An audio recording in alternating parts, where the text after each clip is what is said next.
The soft clatter of silver against porcelain filled the spacious dining room as my father-in-law made the introduction.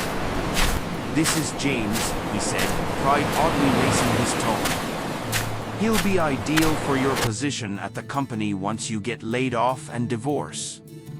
I didn't flinch, not even a beat, as I continued buttering my bread. "How nice," I murmured, barely louder than a whisper, my gaze flicking to James. He stood tall, impeccably dressed, with a smile that seemed practiced, his eyes scanning too carefully, too calculating. It was clear he had been a fixture in their lives for some time. "James," I asked, leaning back just slightly, "did they mention the company is in my name?"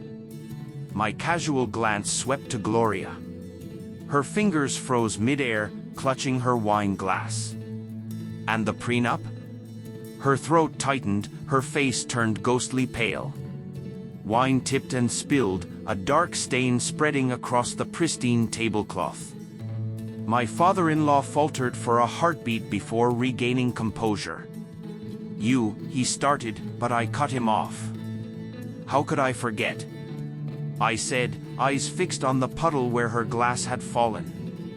I brushed crumbs from my plate, erasing the remnants of a meal I had no intention of finishing.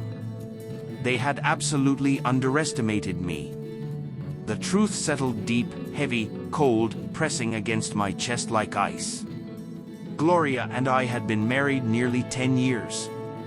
I had spent that decade building a life we were supposed to share, a life I could no longer trust.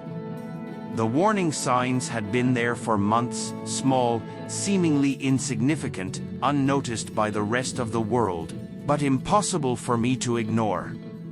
The late nights, the sudden silences, her phone always face down as I entered the room.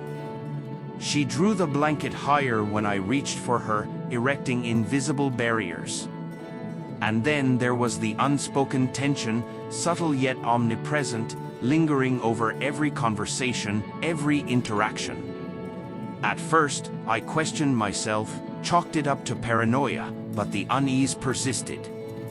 Quiet, relentless fear crept in, whispering that something was terribly wrong. I began my investigation quietly, behind closed doors. It started easily: phone records, credit card bills, cryptic notes left behind, pieces of a puzzle no one wanted to reveal. But the decisive push came during a late-night conversation with her mother. "You know, Gloria has always had a soft spot for James," her mother said, voice casual yet oddly loaded. "He's been very helpful to us. Your company, it could give her stability after whatever happens." She spoke as though it were already settled, inevitable. That was the moment the slow-burning realization ignited fully. Every day with Gloria felt like navigating a hall of mirrors, every smile a reflection concealing hidden truths. I maintained composure, smiled, played the role of the oblivious husband to perfection. But I was already 2 steps ahead. A private investigator, a DNA test, and a meticulous digital trail, all pieces I collected silently, assembling a quiet fortress of evidence around them. James was closer to her than I had first suspected. They were more than casual acquaintances, they were lovers. Photographs, stolen moments, incriminating messages, none of it concealed itself from me. I stayed calm, deliberate, precise. Every instinct was tempered by calculation.